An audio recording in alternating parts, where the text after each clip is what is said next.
শুভ সকাল বন্ধুরা, আশা করি তোমরা সকলেই খুব ভালো আছো। আমিও অনেক ভালো আছি। তো পিয়ের সংসারে তোমাদের অনেক অনেক স্বাগত, অনেক অনেক ভালোবাসা।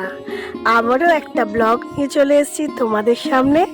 তো তোমরা পুরো ব্লগটা দেখতে থাকো, আশা করি তোমাদের খুব ভালো লাগবে। তো প্রথমেই শুরু করলাম সবুজ আর সবুজ দিয়ে দিনের শুরু। আর আজকে তোমাদের সাথে শেয়ার করব আমি সকালবেলার আমার কাজকর্ম।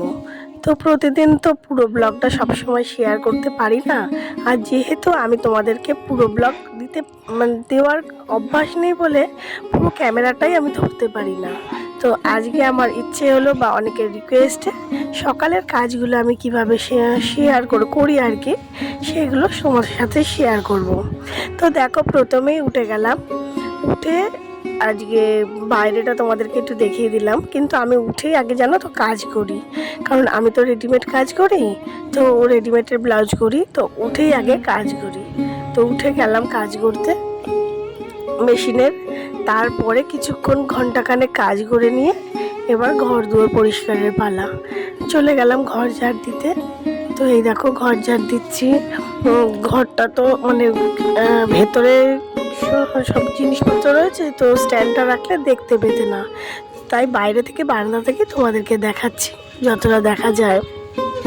আমার ঘরে কি হয়েছে বলো তো, একটা ঘর একটা বারান্দা হয়ে গেছে, আর একটা ঘরে তো বাবা মা থাকে, তো জিনিসপত্র ভর্তি হয়ে গেছে। তো সেগুলোর জন্য না ঠিক মতন আমি জায়গা করে উঠতে পারছি না। আর আমি ঘরটা তোমাদেরকে একদিন ভালো করে পুরোটা দেখাবো, কীভাবে ঘরটা একটু গুছিয়ে রাখা যায়। তোমরা প্লিজ কোন জিনিসটা কোথায় রাখলে ভালো লাগবে একটু কমেন্ট করে আমাকে জানিও। তো এবার দেখো বাসনগুলো বারান্দায় রাখি, খাওয়া দাওয়ার পরে রাত্রে তো আমি বাসন মাজি না, সেই বাসনগুলো বাইরে বার করে নিচ্ছি কলপারে। আর বাইরে জানো তো প্রচণ্ড আর কি উজ্জ্বল, মনে হচ্ছে সকালবেলাটাই অনেক বেলা হয়ে গেছে। তো এখন কিন্তু এমন কিছু বাজে না, হয়তো 7:30 8টা বাজে, কিন্তু অনেক আলো বেরিয়ে গেছে। আর পাশে তো বাগান দেখতেই পেলে, সেই বাগানের একটা ঝিলকা রোদের আলোটা পুরোপুরি আসে আমাদের কলপারে।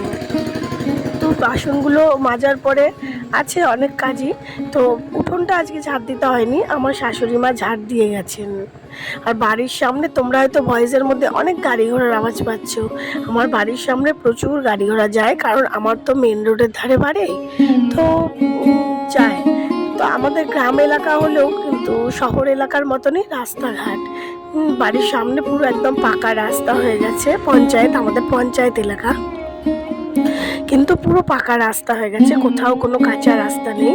আমাদের বাড়ির এই পাশটা পিছনটা তোমাদের যেই জায়গাটা বারটা দেখালাম, ওখানে হচ্ছে পুরো বাগান।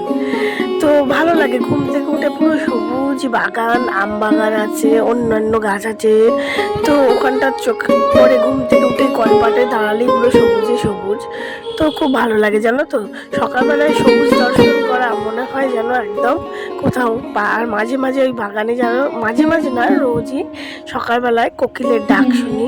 তো একদম মনোরম দৃশ্য, খুব খুব ভালো লাগে।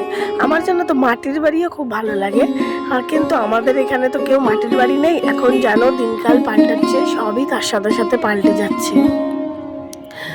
তো চলো, কথা বলতে বলতে তোমাদের কাজটাও শেয়ার করলাম।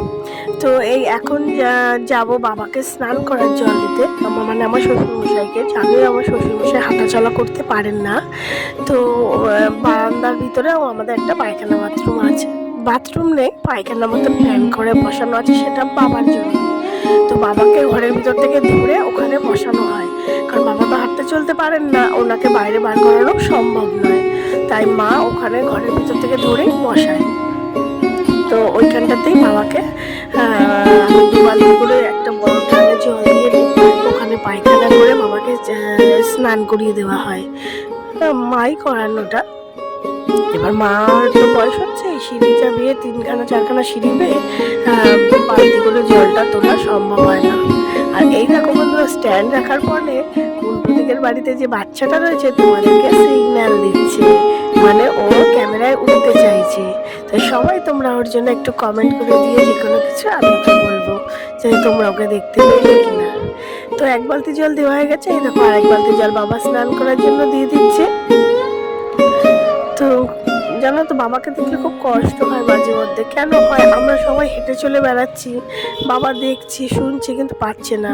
তো কয়েক বছর আগে জানো তো বাবাও পারতো, কয়েক বছর আগে বাবার ব্রেন স্ট্রোক হয়ে গেছিলো। তো সেই পর থেকে বাবা আর হাঁটা চলা করতে পারে না। অনেক চেষ্টা করাও হয়েছিল কিন্তু পারছে না। তো কি আর করা যাবে বলো, ভাগ্যের ফের। কিন্তু উনি খুব ভালো লোক, শান্তশিষ্ট লোক ছিল। কোনোরকম আমরা জোরে আওয়াজ পর্যন্ত শুনিনি ওনার, জানো তো। মানে আমি আমার শ্বশুর মশাইয়ের কথাই বলছি। তো দেখো জল দেওয়া হয়ে গেল, বাসন মাজা হয়ে গেল, ঘর ধুয়ে ঝাঁট হয়ে গেল, পয় পরিষ্কার হয়ে গেল, সকালবেলা মেশিনের কাজও হয়ে গেল। সকালবেলাটা আমি ফটাফট কাজ সারলাম। তো এইবার দেখো এবার স্নানটা করে নিতে হবে। আমাদের এখানে তো সকালবেলায় কাজটা সেরে স্নান করে নেয় সবাই, তো আমিও করি। কিন্তু যদি খুব শরীর টরীর খারাপ করে তখনই সকালবেলায় খালি কাপড় জামা ছেড়ে, বাসি কাপড় ছেড়ে হাত মুখ ধুয়ে চলে আসি। পরে বেলাতে রোদ্রে স্নান করি, খুব কম সেটা। কারণ আমার তো সকালবেলায় গোপালকে সেবা দিতে হয়, সেই জন্য আমি নিজের ইচ্ছাতেও বেশিরভাগ স্নান করে নিই। আর সকালবেলা জানো তো স্নান পুজো বাসি কাজ সারা হয়ে গেলে মনে হয় যেন একটা বিশাল বড় কাজ করা হয়ে যায়। তো সেই জন্য তাড়াতাড়ি করে স্নানটা করে নিই। আর তারপরে আমার গোপাল সোনাদের একটু পয় পরিষ্কার করে দিতেই আমার খুব ভালো লাগে, কারণ ঈশ্বর তো ঈশ্বরই হয়, তাই না বলো। আর তারপরে স্নান করার পরেই দেখতে পাচ্ছ সিঁদুরটা পরে নেব আমি। সিঁদুর না পরে তো ঠাকুরও দেওয়া যায় না, আর সিঁদুর না পরে কোনো কাজও করা যায় না, যেহেতু স্ত্রী আমরা। তো স্নান করার পরে আর তোমাদের দাদা ভাই ঘুমোচ্ছিল, তো তোমাদের দাদা ভাই আমার মেয়ে সবাই ঘুমোচ্ছিল। ওরা ওঠে, তোমার দাদা ভাই তো টোটো চালায়, তো যখন ভাড়া থাকে তখন ওঠে সকালে, আর যখন ভাড়া থাকে না তখন একটু বেলা করে ওঠে। আর আমার মেয়ে তো বিশাল বেলা করে ওঠে, কেন জানো তো, ও তো উচ্চ মাধ্যমিক দেওয়া হয়ে গেল, এবার কলেজে। তো কলেজে যাওয়ার সময় এখনো হয়নি, যেহেতু রেজাল্ট এখনো বেরোয়নি। উচ্চ মাধ্যমিকের রেজাল্ট অবশ্যই তোমাদের সাথে শেয়ার করবো কি করলো। কিন্তু জানো তো আমি ওকে সেরকমভাবে প্রাইভেট দিতে পারিনি, ওর বাবার সেরকমভাবে কাজ ছিল না, তো একটা প্রাইভেট দেওয়া হয়েছিল। তো জানি না কিভাবে, ও তো বলছে ভালো পরীক্ষা দিয়েছে। তোমাদের সাথে কথা বলতে বলতে অন্য দিকে চলে যাচ্ছি। তো এখন একটু সাজুগুজু করে নিই, সকালবেলাটা একটু ফিটফাট থাকলে ভালো লাগে, কিন্তু প্রতিদিন কাজের চাপে হয় না। কেন তোমরা তো প্রতিদিনের ব্লগস দেখতে পাবে, সব দিন আমি করতে পারি না। কেন পারি না, তোমাদের আগেই বললাম রেডিমেড মাল সেলাই করি, আর্জেন্ট থাকে, তখন কি হয় কত তাড়াতাড়ি কাজে বসবো, কত তাড়াতাড়ি আর কি আমার কাজটা শেষ করব, সেই চিন্তা থাকে। ওই জন্য নিজেকে সময় দেওয়ার মতন সময় আমার কাছে থাকে না। কারণ এখনকার বাজারে বলো দুজনা যদি কাজ না করি কিভাবে চলবে। তোমরা ভাবো যে হয়তো যে অনেক ভিডিও করে অনেক কিছু বোধহয় হয়, কিন্তু না গো, সত্যি বিশ্বাস করো, ভিডিওটা করছি আমি এখনো পর্যন্ত কিছু আমি আর কি এখনো কোনো আর্নিং আমার কাছে আসেনি, কিন্তু করছি আমি শখে, যে আমি তোমাদের সাথে থেকে ছেড়ে থাকতে পারবো না। কারণ তোমরা তো আমার ফ্যামিলি হয়ে গেছো।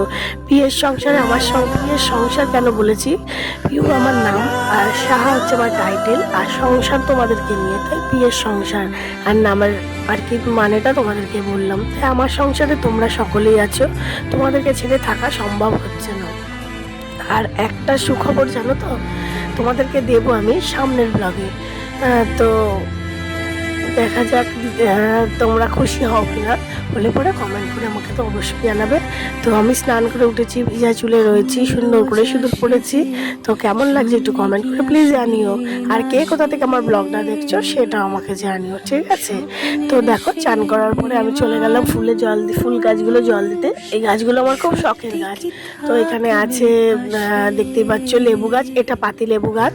তো এই গাছটা তোমাদের দাদাভাই কিনে এনেছিল। এখানে হচ্ছে কলমের পাতিলেবু হবে বলেছে। দেখো কত জোরে গাড়ি গেল, তোমাদের সাথে কথা বলতে বলতে খুব ডিস্টার্ব হয় জানো তো। তো আর এই দেখো গোলাপ গাছের চারা আছে, যেটা জবা গাছ আছে, আর এই দেখো গোলাপ গাছ আছে। তারপর এখানে হচ্ছে ওই যে কি বলে ক্যাকটাস, ক্যাকটাসই মনে হয় ওটা। দেখে বললো তো কি গাছ, ওটা ক্যাকটাসই তো গাছ, অ্যালোভেরা, সরি ওটা অ্যালোভেরা, সরি ক্যাকটাস না, ওটা অ্যালোভেরা গাছ। এই দেখো অ্যালোভেরা গাছ আমার জায়ের থেকে চারা নিয়েছিলাম, বেশ ভালোভাবেই হয়ে গেছে, অনেকটা বড়ি হয়ে গেছে। তো এই দেখো, তো আমি এই গাছগুলোতে সকালবেলাতে খুব জল দিই, আমার খুব ভালো লাগে। এই গাছগুলো বড় হলে পরে মনে হয় যেন নিজে কিছু একটা করতে পারলাম, কিছু একটা আমার সাকসেস হচ্ছে।